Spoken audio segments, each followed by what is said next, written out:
Good afternoon. My name is Nicole Negrone and I am with the BCSD Tech TLT team. I have worked the summer virtual learning program this summer with BCSD, and I am here to give you a view of a typical setup for distance learning. Now, this is nothing huge and it's nothing that you have to go out and get. This is just a setup that I have personally as a teacher that I'm using currently, and that is working for me and working for me with my students for now for distance learning. The first thing that you can see behind me is I have a divider here with some tassels on it just as decoration, but the main purpose that the divider does for me is it creates a space that feels somewhat like an office, a little more of a workspace and a little more professional.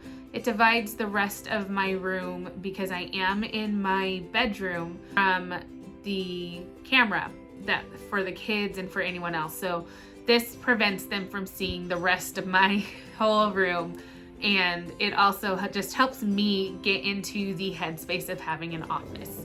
So now what I'm going to do is I'm going to show you my actual workspace.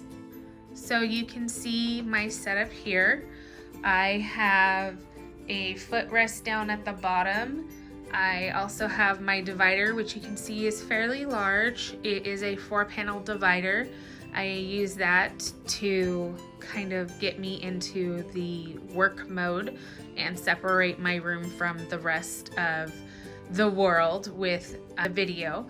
I've got a comfy chair as well as some lumbar support because you will be sitting for long periods of time, so you do want to be as comfortable as possible. I do also have my iPad and my MacBook. You can see that I have them side by side, and these are the only two things that I have. I don't have a special microphone. I don't have anything extra. I do have my earbuds, and I use those occasionally, but not all the time. I do have a light in case it does get a little too dark in here. And then, of course, I have all my pens and notebooks, anything that you need for teaching right at your disposal. And then the cool thing about the MacBooks and iMacs and iPads are that they can all connect, including my phone. So if I wanted a third screen, I technically could connect my phone as well.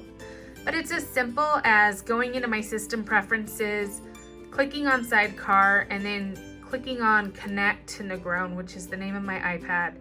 And what that does is it turns my iPad into a second screen here. And so now I can take this web page and I can drag it over here to this screen. And so now I can have my kids up on Zoom over here on my main laptop, and yet have GoGuardian and Google Classroom up here on my iPad. So I'm still able to monitor and keep an eye on what they're doing, take attendance, and yet still see them and talk to them on my laptop. I hope that this kind of gives you an idea of a setup for virtual learning.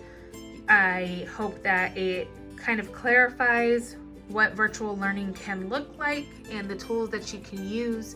And if you have any questions, please don't hesitate to ask any of us on the Tech TLT team. And you can find even more tutorials on our BCSD website at go.bcsd.com/DFP.